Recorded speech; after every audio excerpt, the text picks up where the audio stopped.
नमस्कार दोस्तों, स्वागत है आपका आपके अपने YouTube चैनल पर जहां हम प्रतियोगी परीक्षाओं की प्रैक्टिस करते हैं और आपकी तैयारी को और भी बेहतर करने में आपका प्रयास करते हैं। तो शुरू करते हैं आज का पहला प्रश्न है हड़प्पा सभ्यता के अंतर्गत कांस्य की नर्तकी की मूर्ति का साक्ष्य कहाँ से मिला है? तो यह मिला है मोहनजोदड़ो से। मोहनजोदड़ो वर्तमान में पाकिस्तान के सिंध प्रांत में स्थित है और यह सिंधु घाटी सभ्यता के प्रमुख स्थलों में से एक है। यहाँ से मिली कांस्य की नर्तकी की मूर्ति हड़प्पा काल के कला और धातु विज्ञान की उत्कृष्टता का प्रतीक मानी जाती है। अगला प्रश्न, प्राचीन भारत का वह प्रसिद्ध शासक जिसने अपने जीवन के अंतिम दिनों में जैन धर्म को अपनाया था, तो यह राजा थे चंद्रगुप्त मौर्य। चंद्रगुप्त मौर्य मौर्य वंश के संस्थापक थे। उन्होंने अपने जीवन के अंतिम चरण में राजपाट त्याग कर जैन धर्म को अपना लिया और जैन मुनि भद्रबाहु के साथ कर्नाटक के श्रवण बेलगोला चले गए, जहां उन्होंने कठोर तप करके अपना प्राण त्याग कर दिया। अगला प्रश्न, राष्ट्रकूट राजाओं द्वारा जारी किए गए और उनके सचिवों द्वारा दर्ज किए गए शाही आदेशों को कहा जाता था? राजस्रवितम। राजस्रवितम एक संस्कृत शब्द है जिसका अर्थ होता है राजा द्वारा श्रुत या राजा की आज्ञा से घोषित। यह उन शाही आदेशों के लिए प्रयोग किया जाता था जिन्हें राजा की अनुमति अथवा आज्ञा से जारी किया जाता था और जिन्हें आमतौर पर ताम्रपत्र या शिलालेख पर अंकित किया जाता था। इन आदेशों में भूमिदान, कर मुक्ति, ग्रामदान आदि घोषणाएं होती थी। अगला प्रश्न, किस राजवंश के शासन और प्रशासन की अनूठी विशेषता दक्षिण भारत में ग्राम स्वायत्तता का विकास था? तो यह था चोल राजवंश। चोल काल में गांवों को स्वशासन की विस्तृत स्वतंत्रता दी गई थी। ग्राम स्तर पर पंचायतें कार्य करती थीं, जिनमें कर संग्रह, न्याय व्यवस्था, जल प्रबंधन और सामाजिक कार्यों की जिम्मेदारी होती थी। प्रशासन में लोक सहभागिता की मिसाल थी। उदाहरण के लिए ग्राम समितियों के सदस्य चयन या चुनाव के माध्यम से चुने जाते थे। उत्तमार मेरूर शिलालेख ग्राम स्वराज और प्रशासन की इस प्रणाली का प्रमाण है। अगला प्रश्न है, एलोरा की गुफाएं जो महाराष्ट्र राज्य के औरंगाबाद शहर के पास स्थित हैं, इसमें किन धर्मों से संबंधित गुफाएं शामिल हैं? तो इसका उत्तर है बौद्ध धर्म, हिंदू धर्म, जैन धर्म से संबंधित। एलोरा की गुफाएं जो महाराष्ट्र के औरंगाबाद शहर के पास स्थित हैं, भारत की प्राचीन स्थापत्य और धार्मिक सहिष्णुता की एक अद्भुत मिसाल है। ये गुफाएं तीन प्रमुख धर्मों से संबंधित बौद्ध धर्म गुफा संख्या 1 से 12, हिंदू धर्म गुफा संख्या 13 से 29 और जैन धर्म गुफा संख्या 30 से 34 तक। इन गुफाओं का निर्माण लगभग 6 से 10 शताब्दी के बीच हुआ। सबसे प्रसिद्ध गुफा कैलाश मंदिर गुफा संख्या 16 है, जो हिंदू धर्म से संबंधित है और यह एक ही पत्थर से काटकर बनाई गई है।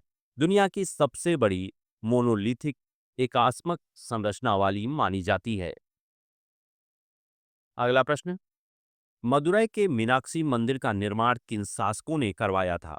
तो यह करवाया था पांड्य शासकों ने। मदुरै के प्रसिद्ध मीनाक्षी मंदिर का निर्माण मुख्य रूप से पांड्य वंश के शासकों ने करवाया था। हालांकि वर्तमान में जो भव्य मंदिर संरचना दिखाई देती है, उसका विस्तार और पुनर्निर्माण नायक वंश के शासनकाल में 16वीं-17वीं शताब्दी के विशेष रूप से तिरुमल्लाई नायक द्वारा कराया गया था। प्रारंभिक निर्माण पांड्य शासकों के द्वारा प्राचीन काल में, विस्तार और पुनर्निर्माण 16वीं-17वीं शताब्दी में नायक वंश के शासकों द्वारा, विशेषकर तिरुमलाई नायक द्वारा। यह मंदिर देवी मीनाक्षी, पार्वती और भगवान सुंदरेश्वर शिव को समर्पित है और दक्षिण भारतीय द्रविड़ वास्तुकला का उत्कृष्ट उदाहरण है। अगला प्रश्न, हड़प्पा सभ्यता के अंतर्गत हल से जोते गए खेतों का साक्ष्य कहाँ से मिलता है? यह मिलता है कालीबंगा से। हड़प्पा सभ्यता के अंतर्गत हल से जोते गए खेतों का साक्ष्य कालीबंगा राजस्थान से मिलता है। यहाँ पर खुदाई में खेतों की ऐसी संरचना मिली है जिसमें समानांतर में हल चलाने के निशान पाए गए, जो यह दर्शाता है कि उस समय कृषि कार्य के लिए हल का उपयोग होता था। यह हड़प्पा काल की कृषि प्रगति का महत्वपूर्ण प्रमाण है।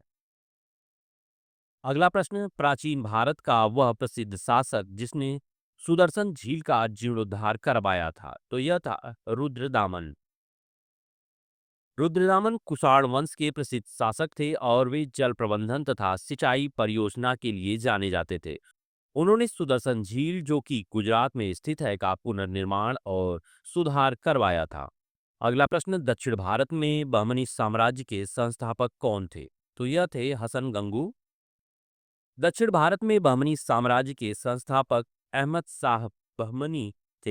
उन्होंने 1347 में इस साम्राज्य की स्थापना की, जो दक्कन क्षेत्र में एक प्रसिद्ध मुस्लिम राज्य था। दक्षिण भारत में बहमनी साम्राज्य के संस्थापक हसन गंगू बहमनी ही थे।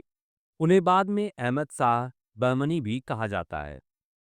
अगला प्रश्न, किस दक्कन सल्तनत ने गोवा को पुर्तगाली कमांडर अल्बुकर्क से खो दिया? उत्तर है बीजापुर। दरअसल बीजापुर सल्तनत के टूटने के बाद गोवा पर बीजापुर सल्तनत का नियंत्रण और 1510 में पुर्तगाली कमांडर अल्बुकर्क ने गोवा पर कब्जा कर लिया। अगला प्रश्न, प्री हिंदुस्तान नामक पुस्तक किसने लिखी? उत्तर है तारकनाथ दास। प्री हिंदुस्तान एक पत्रिका थी जिसे तारकनाथ दास ने अमेरिका में प्रकाशित किया था। यह पत्रिका भारतीय स्वतंत्रता संग्राम के पक्ष में विदेशी धरती पर प्रकाशित होने वाले पहले क्रांतिकारी प्रकाशनों में से एक थी। इसे ही कई बार पुस्तक या साहित्यिक कृति के रूप में संदर्भित किया जाता है। तारकनाथ दास एक प्रमुख प्रवासी भारतीय क्रांतिकारी थे जो गदर आंदोलन से जुड़े थे और उन्होंने भारतीय स्वतंत्रता के पक्ष में अंतर्राष्ट्रीय मंचों पर आवाज उठाई। अगला प्रश्न, युवा बंगाल आंदोलन किसके द्वारा स्थापित किया गया था? तो यह किया गया था हेनरी लुई विवियम डेरोजियो द्वारा। यह आंदोलन 19वीं शताब्दी के प्रारंभ में कलकत्ता से शुरू हुआ था। डेरोजियो स्कॉटिश चर्च कॉलेज के शिक्षक थे और उन्होंने छात्रों को तर्क विज्ञान, स्वतंत्र विचार और सामाजिक सुधार की प्रेरणा दी। इस आंदोलन से जुड़े अनुयायियों को डेरोजियन कहा जाता था। इन्होंने सती प्रथा, जातिवाद, रूढ़िवादिता आदि का विरोध किया और स्त्री शिक्षा और स्वतंत्रता का समर्थन किया। अगला प्रश्न, वर्ष 1928 में Hindustan socialist Republic association HSRA की स्थापना कहाँ हुई? यह हुई थी दिल्ली में। सितंबर 1928 दिल्ली में। इसके प्रमुख नेता थे भगत सिंह, चंद्रशेखर आजाद, सुखदेव, भगवती चरण बोहरा आदि। इसका उद्देश्य था ब्रिटिश साम्राज्यवाद के खिलाफ सशस्त्र क्रांति के माध्यम से स्वतंत्रता समाजवादी गणराज्य की स्थापना करना। यह संगठन पहले हिंदुस्तान रिपब्लिक एसोसिएशन था, जिसकी स्थापना 1924 में राम प्रसाद बिस्मिल, अशफाक उल्लाह खां आदि ने की थी।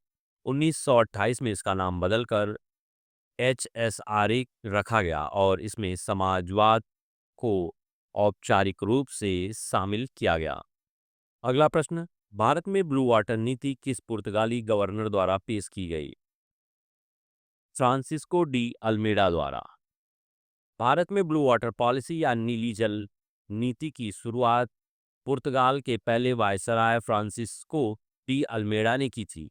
इस नीति का मुख्य उद्देश्य था समुद्री शक्ति को बढ़ावा देना, भारतीय उपमहाद्वीप में पुर्तगाल की सामुद्रिक वर्चस्व को स्थापित करना, स्थलीय राजनीति में कम हस्तक्षेप करते हुए समुद्री मार्ग और व्यापारिक हितों की रक्षा करना। फ्रांसिस्को डी अल्मेडा का यह दृष्टिकोण बाद में अल्फांसो डी अल्बुकर्क से अलग था, जिन्होंने स्थलीय नियंत्रण का और किले के निर्माण पर बल दिया।